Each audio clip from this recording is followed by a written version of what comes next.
pessoal, tudo bem com você? Eu espero que sim. No vídeo de hoje nós vamos conversar um pouco sobre a ansiedade e o desconforto no peito, as sensações que a gente tem no coração por causa da ansiedade. Então eu quero dizer para você que tem assistido os vídeos, ainda não se inscreveu, eu peço que você se inscreva no canal, que você dê um joinha, que você compartilhe nas suas redes sociais para que mais pessoas possam ser abençoadas, tá bom? Então, eu quero conversar um pouco sobre a minha experiência em relação a isso. Eu lembro que uma das coisas mais difíceis que era para mim era em relação ao sintoma físico, né? Era em relação ao que eu sentia no coração, né? E no peito, né?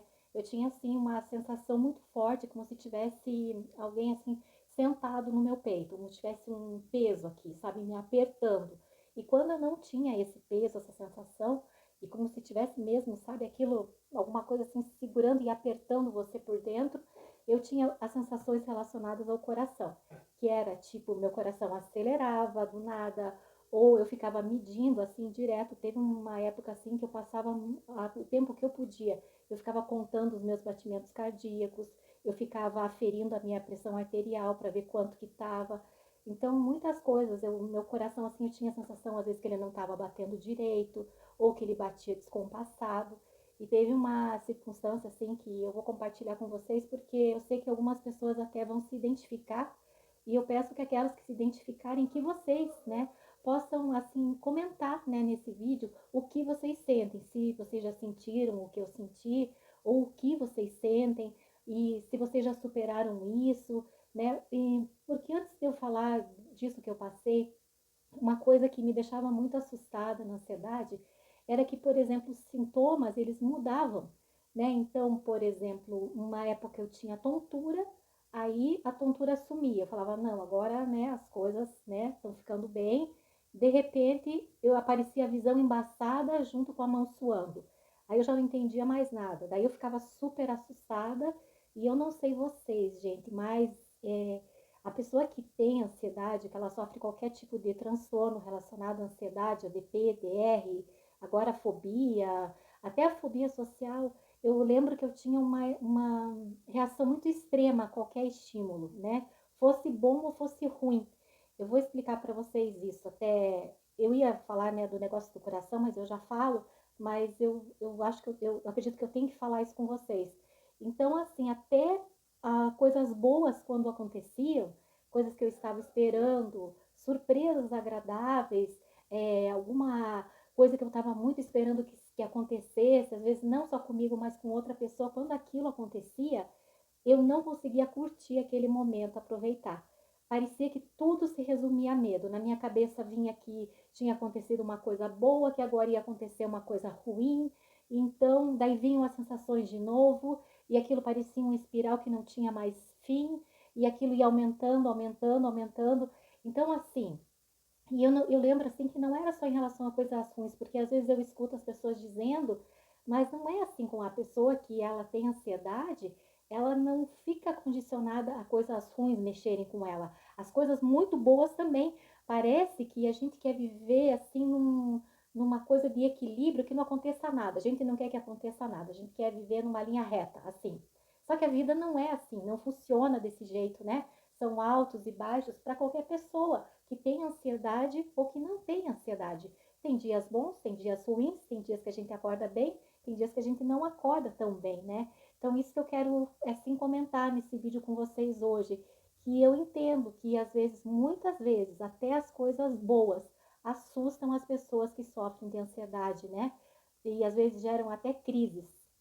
Até eu quero comentar também isso vamos ver se vai dar tempo hoje, porque eu tenho muita coisa para falar.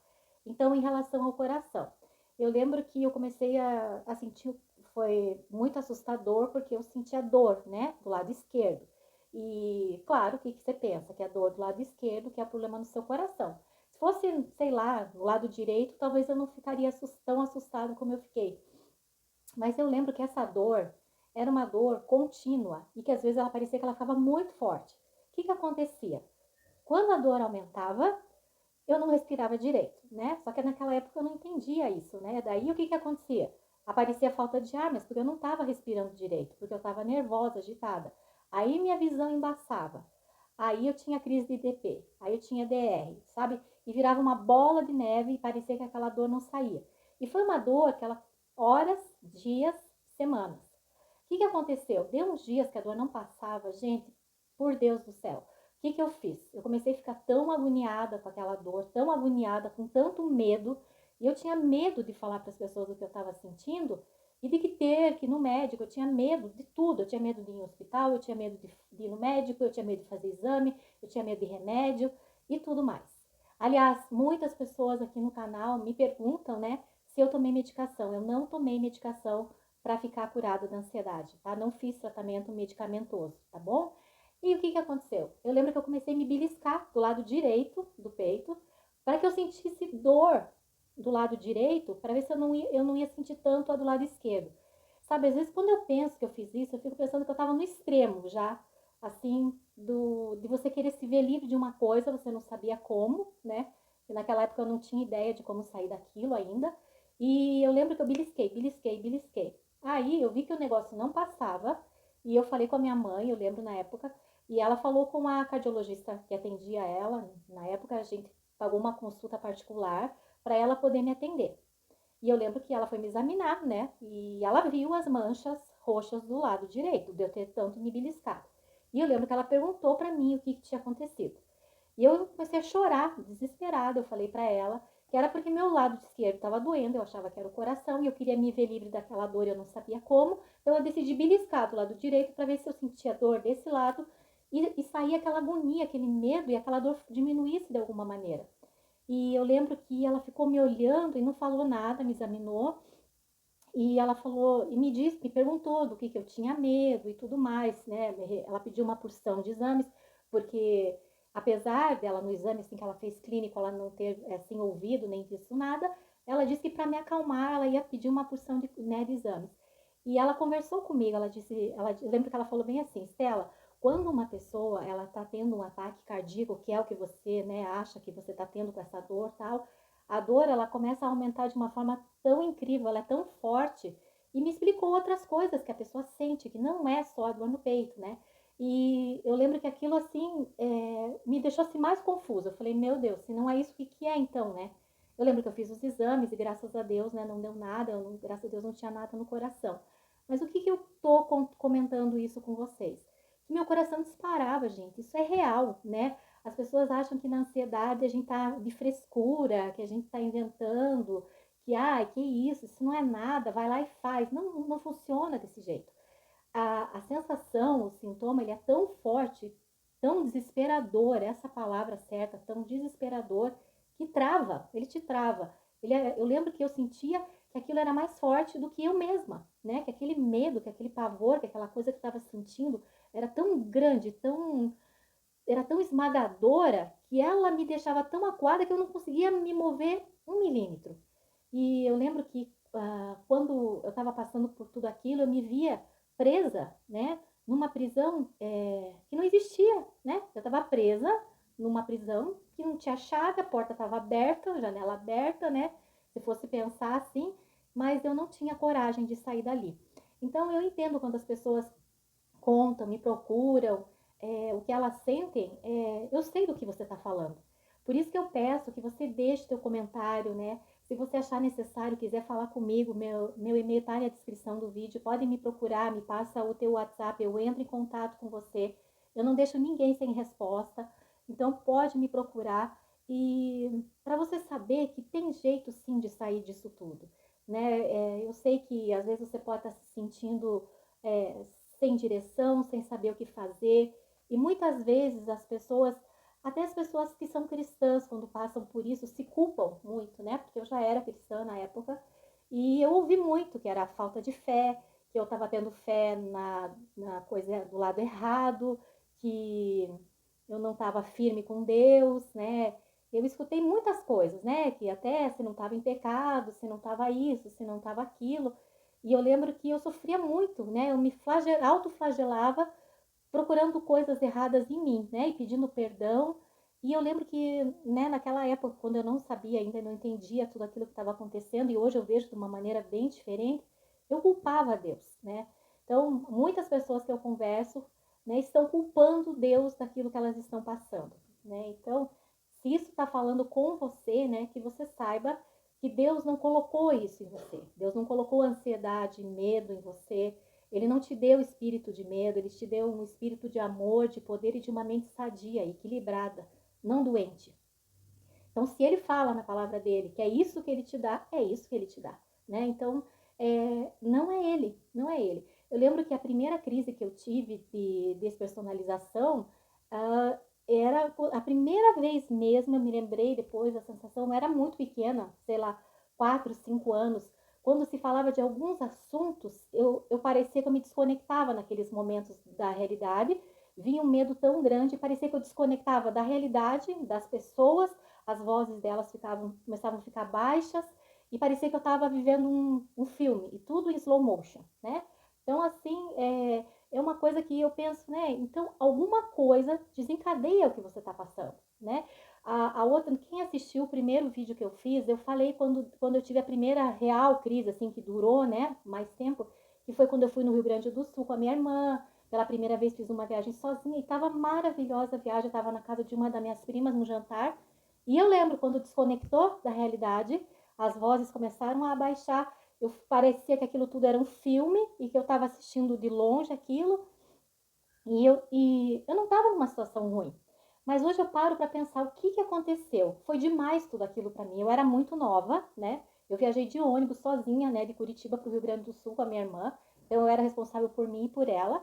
Aí chegou lá, a gente ia na casa de um primo, do outro primo, de um primo, de uma tia, de um tio, e assim a gente ficava, né, com um monte de coisa para fazer. E eu lembro que foi um jantar. Eu acho que foi muita emoção boa, entendeu? Então, assim, muitas vezes as pessoas, eu estava muito cansada também, porque, né, estava com bastante atividade, bastante coisa, mas eu não estava numa situação ruim, entendeu? Até umas vezes as pessoas perguntam, mas eu não entendo, não aconteceu nada. Algum gatilho teve, né? Eu estava muito cansada, a responsabilidade pesou, porque eu era muito nova, eu acho que eu tinha naquela época 14 anos, né, e a minha irmã 11. Então, assim, nem aquele monte de gente falando, não era ruim a situação, gente, tava bom, tava gostoso, a comida tava boa, a companhia deles, todos muito queridos, mas não foi isso, mas para mim foi demais. Vocês conseguem entender que cada um tem uma maneira de lidar com as coisas? Para mim foi muito novinha, né? Não dei conta do recado. E depois foi aparecer de novo. Eu lembro que tive aquela vez, sumiu, foi dar de novo, daí no colégio, né? Quando eu tava com 17 anos, né? Subindo a escada, indo pra sala, aquela barulheira de adolescente, todo mundo falando junto. Eu lembro que as minhas amigas falando comigo, comecei a ouvir a voz delas bem baixinho, até que sumiu, né? Assim foi sumindo, sumindo. Eu falei, meu Deus, eu vou desmaiar, aquela sensação de desmaio e que aquilo tudo não era real. E assim, lembro que dali por diante a coisa, né, foi piorando. Mas é isso que eu tô falando. E o que aconteceu com esses 17 anos que eu tava na época? Eu tava estudando, eu tava trabalhando, eu tava fazendo estágio, eu fazia balé, eu fazia inglês, né? Além das minhas obrigações em casa. Então, assim, e eu me cobrava muito. O que aconteceu? Eu tava com 17 anos para me formar, né? No magistério, eu lembro na época, foi demais para mim. Vocês entendem assim, então, que não é Deus, né, que está te fazendo mal de maneira alguma. E Deus não precisa de defensor, né? Ele mesmo é ele, né? Não precisa que ninguém o defenda, porque ele é Deus. Então, mas assim o que eu quero dizer para vocês que como muitas pessoas, olha, muita gente, 80% das pessoas que eu falo, né, que eu falei até o dia de hoje, elas culpam Deus. Eu não sou uma má pessoa, eu não fiz nada de mal para ninguém, gente, não é isso, não é castigo, entendeu? E o que eu aprendo hoje em dia, eu vejo as coisas de uma maneira completamente diferente do que eu via no passado. Então, assim, você consegue enxergar as pessoas, as situações e você mesmo. Hoje em dia eu consigo prestar atenção em mim mesma, né? No passado, não, eu só vivia em relação ao que eu sentia. Mas não era, eu não conseguia discernir nada, eu só via medo em tudo.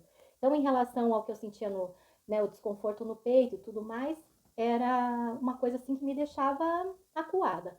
Né? Então, para vocês saberem que vocês não estão sozinhos, sozinhas, né? Que eu passei por tudo isso e tem jeito sim de sair de todo esse terror, né? Eu entendo.